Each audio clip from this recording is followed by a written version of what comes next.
அழியாமை. பிரபஞ்சத்தில் ஆக்சிஜன் அழியாதது என்பதை நான் கண்டுபிடித்துள்ளேன். பிரபஞ்சங்களில் ஆக்சிஜன் மட்டுமே அழியாத ஒன்று. சூரிய நட்சத்திரம், எரிமலை, மாக்மா, பூமியின் மையப்பகுதி போன்றவற்றில் ஆக்சிஜன் உள்ளது. மூடுபனி நிறைந்த இடம், தண்ணீரால் நிறைந்த உலகம், அதாவது ஆக்சிஜன். ஆக்சிஜன் சூரிய நட்சத்திரம், எரிமலை, மாக்மா, பூமியின் மையப்பகுதி போன்றவை இல்லாமல் முடிவடையும் அல்லது நின்றுவிடும் அல்லது முழுமையாக குளிர்ச்சியடையும். 46க்கும் மேற்பட்டவை. மாக்மா, எரிமலை குழம்பு போன்றவற்றில் 6 விழுக்காடு ஆக்சிஜன் ஆகும். 97.5 விழுக்காடு இடம் மூடுபனி மற்றும் தூசியால் நிறைந்துள்ளது. முதலியன, அதாவது ஆக்சிஜன் இல்லாமல் சூரியன், நட்சத்திரம், எரிமலை, மாக்மா, பூமியின் மையப்பகுதி போன்றவை முடிவு அல்லது எரிக்காதே. காற்று மற்றும் நீர் ஆக்சிஜன் அழியாதவை. குளிர்ச்சியடையும் போது காற்று தண்ணீராக மாறும். வெப்பமடையும் போது நீர்க்காற்றாகவும் திரவ மூலக்கூறு வாயு மூலக்கூறுகளாகவும் மாறுகிறது. மற்றும் வாயு மூலக்கூறு திரவ மூலக்கூறு ஆக மாறுகிறது. ஆனால் ஆக்சிஜன் ஒருபோதும் முடிவடையவில்லை. தொழில்நுட்ப ரீதியாக ஆக்சிஜன் ஒரு மரண மூலக்கூறு. ஆக்சிஜன் பிரபஞ்சங்கள் முழுவதும் மற்றும் அதற்கு அப்பாலும் உள்ளது. ஆக்சிஜன் சுருங்காது. ஆனால் ஆக்சிஜன் எதனுடனும் கலந்தால் அதுதான் அர்த்தம். சூழலில் குறிப்பிட்ட அழுத்தத்தில் சுருங்கிவிடும். ஆக்சிஜன் விரிவடையாது. ஆனால் ஆக்சிஜன் எதனுடனும் கலந்தால் அது அர்த்தம். சூழலில் ஒரு குறிப்பிட்ட அழுத்தத்தில் ஒரு பொருள் விரிவடைகிறது.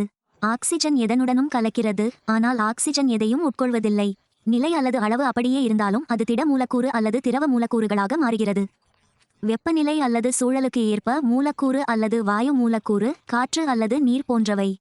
ஆக்சிஜன் எதனுடனும் கலக்கிறது. ஆனால் ஆக்சிஜன் பல மடங்கு கலப்பதில்லை. இனப்பெருக்கம் திட மூலக்கூறு அல்லது திரவ மூலக்கூறு அல்லது வாயு மூலக்கூறு, நீர் அல்லது காற்று போன்றவை. நிலை அல்லது அளவு அப்படியே இருந்தாலும் அது திட அல்லது திரவ அல்லது வாயு மூலக்கூறுகளாக மாறுகிறது. வெப்பநிலை அல்லது சூழலுக்கு ஏற்ப காற்று அல்லது நீர் போன்றவை. குறிப்பு: நீங்கள் பலூன் அல்லது பிளாஸ்டிக் அல்லது பானை அல்லது பாறை போன்றவற்றில் காற்று அல்லது தண்ணீரை நிரப்பினால், அதாவது மிக மிக மெதுவாக அந்த விஷயத்துடன் கலந்து அதிலிருந்து வெளியேறு. எனவே நீங்கள் காற்று அல்லது நீரின் அளவையும் அளந்தால் ஆக்சிஜன் போன்றவை அது மாறுகிறது என்பதை குறிக்கிறது. பிரபஞ்சங்கள் முழுவதும் மற்றும் அதிக ஆக்சிஜன், மூடுபனி, காற்று மற்றும் நீர் போன்றவற்றை தாண்டி. சரியானவை விரிவடையவோ சுருங்கவோ இல்லை. ஆக்சிஜன், மூடுபனி, காற்று மற்றும் நீர் போன்றவை. பிரபஞ்சங்கள் முழுவதும் மற்றும் அதற்கு அப்பால் சரியான சராசரி ஆக்சிஜன் உள்ளது. காற்றும் நீரும் விரிவடையவோ அல்லது ஒடுங்கவோ கூடாது. ஆக்சிஜன், நீர் மற்றும் காற்று ஆகியவற்றை பெருக்க முடியாது. இனப்பெருக்கம் செய், ஆனால் எதனுடனும் கலக்கவும்.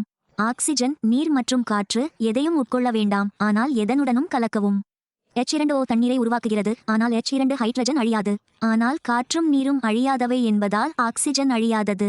வாயு மூலக்கூறு மேல்நோக்கி நகரும் மற்றும் திரவ மூலக்கூறு கீழ்நோக்கி நகரும். உயிரினங்கள், துரிஸ் மற்றும் ஆமை போன்றவற்றில் உலகில் ஓரளவு அழியாதது.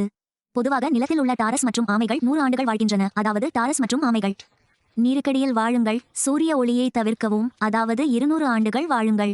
5 காசுகள் இரத்த அழுத்தத்தை அதிகரிக்கவும் குறைக்கவும். 1 கண் பார்க்க, 2 காதுகள் கேட்க, 3 மூக்கு மணம், 4 வாய் சுவை, 5 உடல் தொடுதல். டூர்டிஸ் மற்றும் ஆமை குறைவாகவே இருக்கும் 5 புலன்களை பயன்படுத்துகின்றன. எனவே டாரஸ் மற்றும் ஆமைகள் நீண்ட காலம் வாழ்கின்றன. நான் நீருக்கடியில் வெளிச்சத்தை பார்க்கும்போது குறைந்த டார்டோயிஸ் மற்றும் ஆமை குறைவாக பார்க்கும் வாய்ப்பு. 2 காதுகளும் நீருக்கடியில் டூர்டிஸ் மற்றும் ஆமைகளை கேட்கும் வாய்ப்பு இங்கே குறைவு. 3 மூக்குகள் நீருக்கடியில் டூர்டிஸ் மற்றும் ஆமைகள் வாசனையை குறைவாகவே உணர்கின்றன. வாய் ருசிக்காக டூர்டிஸ் மற்றும் ஆமைகள் குறைவாகவே சாப்பிடுகின்றன.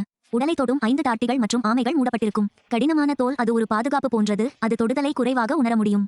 எனவே டார்டிகளும் ஆமைகளும் நீண்ட காலம் வாழ்கின்றன.